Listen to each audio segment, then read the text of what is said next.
Bonjour à tous et bienvenue. Tu entres en troisième à la rentrée, alors j'ai un défi pour toi. Dans cette vidéo, je te propose 10 mini-défis pour vérifier si tu maîtrises vraiment les notions indispensables avant de rentrer en troisième. Le principe est simple, à chaque question, tu mets la vidéo en pause, cherche la question par toi-même, puis compare avec la correction et mes explications. Le but n'est pas forcément d'obtenir 10 sur 10. Le but est surtout de repérer les notions que tu maîtrises déjà et celles qu'il serait utile de revoir pendant l'été. Alors, es-tu prêt à relever le défi? Prends une feuille, un stylo, note ton score sur 10 et voyons ensemble si tu es prêt pour la troisième. Allons-y, c'est parti. Notre premier mini-défi, un calcul avec des nombres relatifs. -8 plus 3 fois -4 moins -5. Donc, si je multiplie mon -4 par 3, j'obtiens un -12. Et -5, ça me fait +5. Je peux maintenant tout additionner. -8, -12, ça me fait -20, +15, pardon, +5, -15. Deuxième mini-défi, on simplifie une somme de fractions. Pour pouvoir ajouter des fractions, je dois les réduire au même dénominateur. Ici, comme j'ai des tiers et des cinquièmes, je vais choisir des quinzièmes. Je multiplie par 5 toute ma première fraction, j'obtiens 20 quinzièmes et je multiplie par 3 la seconde et j'obtiens 18 quinzièmes, ce qui me fait 20 plus 18, 38 quinzièmes. Ce n'est pas simplifiable.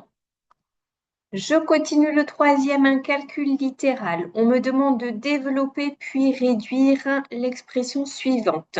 Je développe en utilisant la distributivité.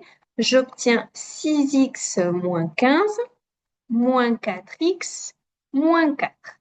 Je rassemble les x d'un côté, les nombres de l'autre. J'obtiens 2x moins 19. Quatrième défi, une équation.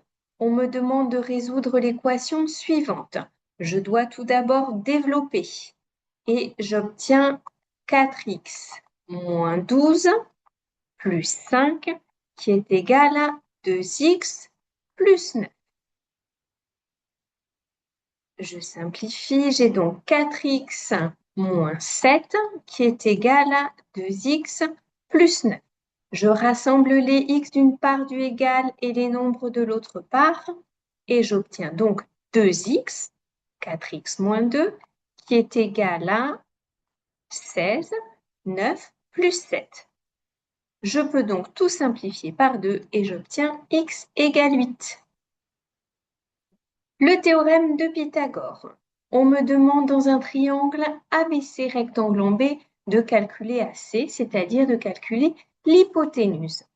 Le théorème de Pythagore me dit que AC carré, c'est égal à AB carré plus BC carré. Je remplace par les valeurs. J'obtiens 9 au carré plus 12 au carré.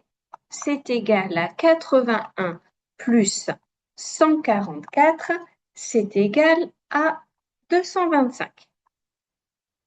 Ce qui me donne un AC qui est égal à racine de 225 et donc AC est égal à 15 cm. Attention de ne pas oublier les unités. Le théorème de Thalès maintenant dans la configuration suivante. On a bien un triangle, des points alignés et deux droites parallèles. Je peux utiliser les rapports maintenant et j'obtiens AD sur AB qui est égal à AE sur AC.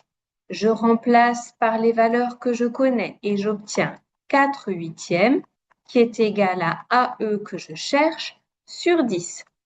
J'utilise mes produits en croix pour trouver AE et j'obtiens que AE est égal à 4 fois 10 sur 8, c'est égal à 40 huitièmes, c'est égal à 5 cm. Là encore, je n'oublie pas les unités. Les fonctions. Une petite lecture de graphique. Quelle est l'image de 2? Je me place sur 2 en abscisse, je monte jusqu'à la courbe et j'obtiens environ 1,2. Et maintenant, on me demande l'antécédent de 3. Je fais le contraire. Je cherche 3 sur la courbe. Attention, vous voyez qu'il y a deux valeurs. Pour la première, on dirait que x est égal à 2,8 environ. Et 3. Des probabilités. Une urne contient 5 boules rouges, 3 boules bleues et 2 vertes. Quelle est la probabilité de ne pas tirer une boule verte?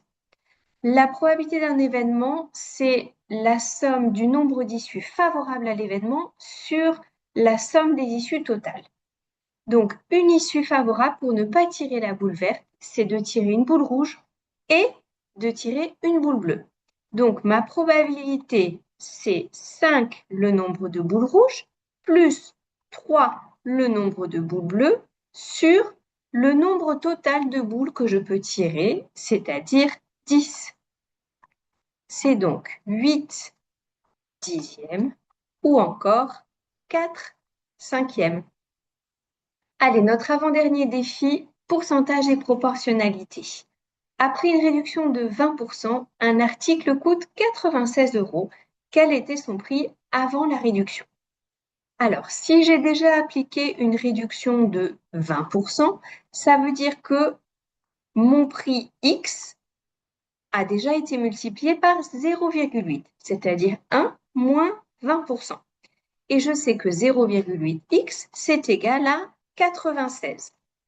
Et donc, je vais pouvoir en déduire que x, c'est égal à 96 divisé par 0,8 et la calculatrice me donne un résultat de 120 €.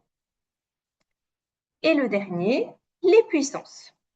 Je vais appliquer directement les propriétés de calcul de puissance. Tout d'abord au numérateur. 10 puissance 5 fois 10 puissance moins 2.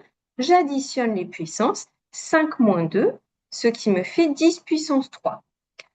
Je remarque que 10, c'est la même chose que 10 puissance 1.